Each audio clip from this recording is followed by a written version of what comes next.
Même si Saint-Gobain semble avoir des résultats de plus en plus intéressants, le price action est bien, etc., il y a une croissance, blabla, ça reste un business cyclique, les amis. Et donc, on questionne toujours les marchés finaux. Moi, je suis assez surpris par ce business-là. Je pense qu'on a déjà regardé quantitativement, donc je vais aller assez rapidement ici. Je rappelle que vous avez 25% de réduction en passant par le lien d'affiliation pour Fastcraft en description de la vidéo. Et donc, on va aller assez rapidement. Est-ce que les analystes ont tendance à faire de bonnes prévisions sur les dernières années? Et attention, quand on dit bonnes prévisions sur les dernières années, peut-être qu'on est sur un trend positif ici. Donc, on devrait, vous connaissez la question, pourquoi est-ce que l'entreprise a de bons résultats sur les dernières années? Qu'est-ce qui pourrait nous encourager à penser que ça pourrait continuer dans le futur, au moins au même niveau? OK? Et donc, on a énormément d'analystes qui suivent le dossier, ils ont tendance à faire de bonnes prévisions. Ça ne veut pas dire ici, par exemple, les attentes en 2021, ici on s'attendait à 3,90 €, on a plutôt eu 5,35 €. Ça ne veut pas dire ici que les attentes des analystes ont été gravées dans la roche, n'ont pas eu tendance à changer. Peut-être ici, quand on était en 2019, on s'attendait ici à 2 € ou bien 2,50 €. Et au fur et à mesure qu'on se rapprochait de 2021, les attentes ont continué à augmenter. Donc faites attention, ce n'est pas gravé dans la roche. OK? C'est pour ça qu'il faut déjà que l'entreprise puisse être capable de ramener au minimum ce qu'elle a pu produire par le passé. Et votre compréhension du secteur d'activité vous poussera ici, enfin, vous amènera ici à avoir comment on dit ça, un avis un peu plus approfondi sur le business au-delà des chiffres. OK? Donc, ici, il y a certains business, par exemple, les analystes ils s'attendent à des bénéfices nets de plus en plus élevés, mais moi, je reste sceptique parce que je comprends à peu près le secteur d'activité et je me dis, ça va un peu être difficile de produire ce revenu-là de manière stable et croissante dans le temps. OK? Donc, pour moi, Saint-Gobain, comme je le dis, c'est un business qui m'a toujours... Enfin, à l'époque, je normalisais les résultats, etc. J'ai dit ici qu'il faut toujours apprendre avec des pincettes. OK? Donc, on me demande de payer en date d'aujourd'hui 73 €, j'arrondis bien sûr, un business qui pourrait me rapporter 7,50 € d'ici 2026. Intéressant, n'est-ce pas? C'est 10% de rendement. On va se dire, waouh!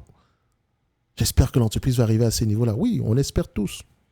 Mais comme je l'ai mentionné, les éléments qui ont poussé l'entreprise à avoir ces bons résultats-là doivent être présents jusqu'en 2026 au moins.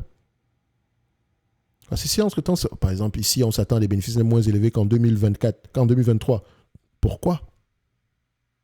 OK? Donc, pour moi, ça reste une entité intéressante à suivre, quoique cyclique, néanmoins.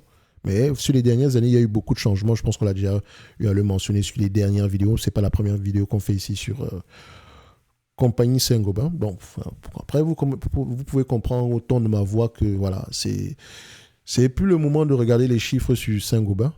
D'accord? Donc, je pense que si vous avez du Saint-Gobain en portefeuille, les chiffres sont intéressants, comme les mois précédents ici. Et donc, on devrait regarder les éléments qualitatifs qui soutiennent ces chiffres-là. Et pas juste dire, oh, j'ai lu un article ou j'ai fait ci. Non, non. Vous devez investir avec conviction. Et donc, cette conviction-là ne pourra pas venir de quelqu'un d'autre, mais de vous. Parce qu'en période difficile, il y en aura des périodes difficiles. OK? Vous devez être capable de garder le moral. Parce que vous comprenez la compagnie. Vous comprenez. Donc, vous devez penser comme un businessman. Admettons que Saint-Gobain vous appartenait ou bien à votre famille. Comment est-ce que vous allez l'analyser? Par quoi vous allez commencer? Est-ce que vous aurez même envie d'en apprendre plus sur le business? OK? En tout cas, ce n'est que mon avis. Et non un conseil d'investissement. Est-ce que Saint-Gobain mérite d'avoir une place dans n'importe quelle voiture? Pourquoi pas? Pour moi, ça ne me dérange pas non plus de rajouter du Saint-Gobain ici. Mais quoique c'est un secteur qui est extrêmement cyclique, je continue à le penser. OK? Mais pourquoi pas avoir du Saint-Gobain en portefeuille? Pour moi, ça restera un business value. Je ne dirais pas exceptionnel, etc. Mais voilà, juste correct. Dire comme ça. Ils ont les moyens de payer ces dividendes-là. Il y a de grandes chances qu'ils continuent à croître. OK? Je pourrais même préférer que cette entreprise-là rachète ses actions. Et donc, on va me demander ici, ouais, mais ça vaut combien? Pour le moment, avec les attentes, c'est 112 €. Et comme je l'ai dit, ça pourrait changer. OK? Ça pourrait changer. Idéalement, voilà, on devrait poser un peu plus de questions que ça avant d'avoir un avis tranché. D'accord? Donc, je continue. En fait, il faut comprendre une chose, c'est que les vidéos d'analyse quantitative que je fais, c'est surtout pour vous montrer que cette partie-là, c'est la partie la plus rapide, la partie la plus facile à faire. Je ne dis pas que l'autre partie est difficile, Mais ça prend un peu plus de temps. Et il faut y aller avec méthode. Donc, il y a une certaine méthodologie à respecter parce qu'il y a certains éléments qu'on va avoir tendance à rechercher sur une compagnie comme Saint-Gobain plutôt que par rapport à une compagnie comme Apple. Qu'est-ce qui rend Saint-Gobain intéressante? Ne me parlez pas de la marque peut être intéressante ici. Peut-être qu'ici, ils vendent des produits que les autres compagnies ne peuvent pas faire ou bien ils produisent à des coûts très bas ici parce qu'ils sont proches de la matière première. Et ça passe par la compréhension du business model. OK? Et donc, vous remarquez ici que si on pense en tant que businessman, ça va être très différent par rapport à quelqu'un qui est uniquement là à regarder les chiffres toute la journée. Il n'y a rien dessus. Faites-moi confiance, il n'y a rien dessus. Pas aveuglement, bien sûr. D'accord? Il faut douter de tout dans ce monde, surtout quand vous êtes sur Internet. OK? Donc, vous devez absolument aller regarder au-delà des chiffres. C'est ça qui va vous aider à tenir. Aujourd'hui, avec tout ce qui se passe sur le marché français de manière générale, OK? Il y a de grandes chances que en ayant une idée de votre business, c'est pas une idée, mais en ayant une bonne connaissance de l'entreprise Saint-Gobain ici, que vous ne soyez pas poussé à vendre pour acheter plus bas après les élections. Moi, je vous dis, du point de vue boursier, du point de vue de la bourse, des marchés financiers, ok, du stock picking, c'est un non-événement. Ces élections-là, c'est un non-événement. Et donc, ça crée de la volatilité à court terme ici. Et au contraire, ça pourrait même représenter une opportunité. Mais c'est un non-événement. Maintenant, si tout ce qui concerne l'impact fiscal de qui, quoi, franchement, ça, c'est... Voilà, vous ne pouvez pas le quantifier. OK? Et la plupart de ces entreprises font du business où c'est clair que Saint-Gobain, c'est Saint-Gobain, mais Saint-Gobain vend principalement dans quelle région? La matière première, elle la prend où? Les usines sont localisées où? Voilà. Il y a un ensemble de questions à poser derrière. OK? Dans la description de la vidéo, vous avez la watchlist. D'accord? Pas la watchlist, mais les services top premium. Vous avez 4 niveaux ici et selon les niveaux, vous avez toujours accès à une watchlist. Et cette watchlist est mise à jour. Donc, si vous remarquez que Saint-Gobain est dans la watchlist, il y a certainement une vidéo sur Top Invest. Vous regardez la vidéo et vous dites, oh, Thierry a pris tel élément. Voici ce qu'il mentionnait quand il faisait cette vidéo-là. Ah, ça date de plus de 90 jours. Peut-être que ça mérite une petite mise à jour ici, mais voilà.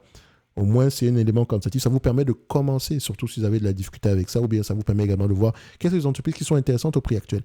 Évidemment, si on doit l'analyser ici, voilà, 112 € ici, moins la dette nette, bien sûr. Prends toujours la dette nette, il faut toujours la prendre en considération. La dette nette, 112 moins la dette nette ici, 14 ici, donc on va se dire à peu près 100 € par là. Donc, ça pourrait être intéressant au prix actuel. Pourquoi pas? Et là, c'est le moment de creuser. D'accord? Et pour ceux qui sont sérieux dans leur processus d'apprentissage en matière de stock picking, ok, comme je l'ai dit, c'est une question d'habitude. Plus vous faites des exercices, mieux c'est. Ok, vous pouvez réserver un appel et on verra si l'accompagnement qu'on propose ici pourrait être en adéquation avec vos attentes. Ok, parce qu'il y a des personnes ici qui sont uniquement destinées à investir sur des ETF. Parfois, il ne faut pas juste se casser la tête. Okay, acheter un ETF et prier que les performances passées soient à peu près les mêmes que les performances futures. D'accord? Point barre. D'accord? Quand nous, on choisit de faire du stock picking, ce n'est pas parce qu'on pense que le stock picking est mieux que... Non, moi, je ne suis pas là pour défendre gauche ou droite. D'accord? J'ai choisi droite. Je sais ce que ça coûte. Et pour ne pas me retrouver dans une situation déplorable demain, je dois faire le travail nécessaire. Je n'ai pas juste choisi ça parce que, voilà, je considère que ETF, c'est ennuyant ni quoi que ce soit. Quoique oui, mais j'aime ça, lire les rapports financiers. Apprendre à connaître les business, l'environnement concurrentiel. Comment est-ce que l'entreprise évolue? Parce qu'en fait, dans le monde, rien en tant qu'entrepreneur, s'il faut être un entrepreneur demain, il y a un certain avantage également derrière. OK? Les différents business models. Vous apprenez sur les stratégies. OK?